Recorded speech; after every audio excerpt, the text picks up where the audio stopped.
जय श्री कृष्णा। मिस्टर किरण motivational channel में आपका स्वागत है। श्री कृष्ण की कथाएं और उनकी सीख। बड़ी सफलता चाहते हैं तो योजना बनाए बिना काम की शुरुआत न करें, झूठे आरोप लगे तो धैर्य न छोड़ें। श्री कृष्ण से जुड़ी कथाओं में जीवन प्रबंधन के ऐसे सूत्र हैं जिन्हें अपनाने से हमारी बड़ी बड़ी समस्याएं दूर हो सकती हैं। बड़ी सफलता चाहते हैं तो योजना बनाए बिना काम की शुरुआत न करें।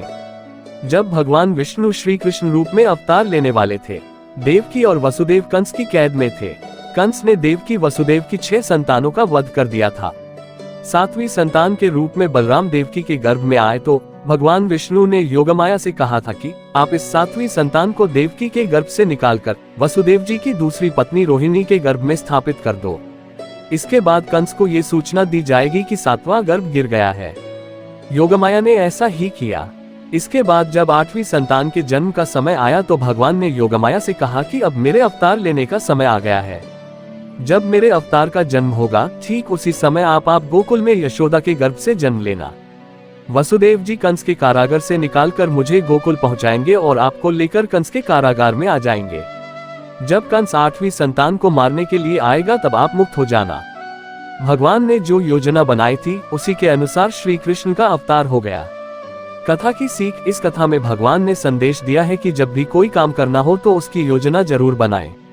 योजना अच्छी होगी तो सफलता जरूर मिलेगी। ऐसे काम न करें जिनकी वजह से गलत लोगों की ताकत बढ़ती है। बाल कृष्ण माखन चोरी की लीला कर रहे थे। गोकुल के इस वजह से काफी परेशान थे।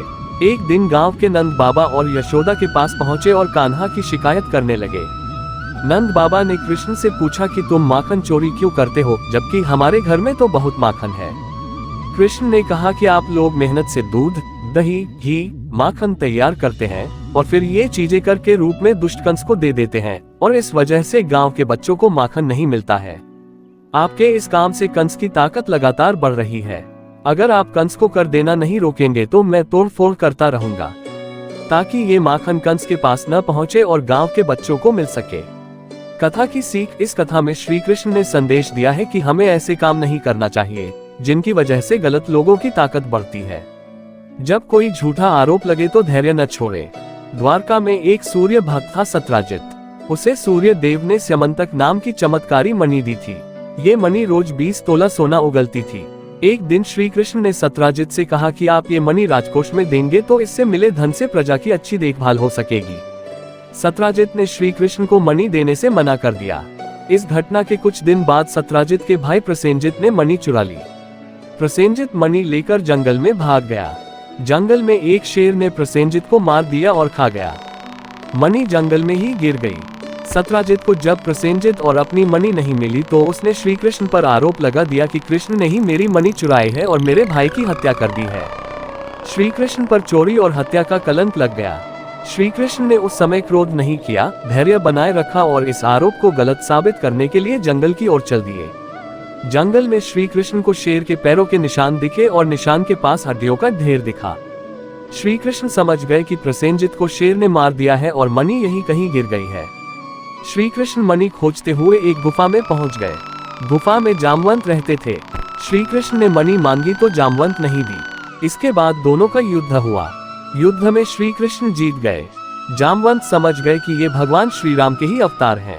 इसके बाद जामवंत ने मणि श्री कृष्ण को दे दी और अपनी पुत्री जामवंती का विवाह भी भगवान के साथ कर दिया। द्वारका लौटकर श्री कृष्ण ने वह मणि जामवंत से लेकर सत्राजित को दे दी और पूरी सच्चाई बता दी। सत्राजित को अपनी गलती पर बहुत पछतावा हुआ। कथा की सीख। हमारे ऊपर जब भी झूठे आरोप लगे तो हमें धैर्य नहीं छोड़ना चाहिए, बल्कि शांति से पूरी बात समझें और आरोपों को झूठा साबित करें। कभी भी अपने बल पर घमंड न करें और दूसरों को कमजोर न समझें। महाभारत युद्ध में अर्जुन और कर्ण आमने सामने थे। दोनों दिव्य अस्त्र शस्त्रों से लड़ रहे थे। जब जब अर्जुन के तीर के कर्ण के रथ पर लग रहे थे तो कर्ण का रथ बहुत पीछे खिसक रहा था। दूसरी ओर जब जब कर्ण के तीर अर्जुन के रथ पर लगते तो उसका रथ थोड़ा सा ही पीछे खिसकता था। ये देखकर अर्जुन को घमंड हो गया कि उसके बाणों में ज्यादा शक्ति है। अर्जुन ने ये बात श्री कृष्ण से कही तो भगवान ने कहा कि तुम्हारे बाणों से ज्यादा शक्ति कर्ण के बाणों में है। भगवान की बात सुनकर अर्जुन ने कहा कि ये कैसे संभव है, मेरा रथ तो थोड़ा सा ही पीछे खिसक रहा है। श्री कृष्ण ने कहा कि तुम्हारे रथ पर मैं स्वयं बैठा हूँ, ऊपर ध्वजा पर हनुमान जी विराजित हैं तुम्हारे रथ के पहिए को शेषनाग ने थाम रखा है। इतना होने के बाद भी कर्ण के बाण के ये रथ पीछे खिसक रहा है, तो इसका मतलब यही है कि उसके बाणों में ज्यादा शक्ति है। ये बात सुनकर अर्जुन को अपनी गलती का एहसास हो गया और उसका घमंड टूट गया।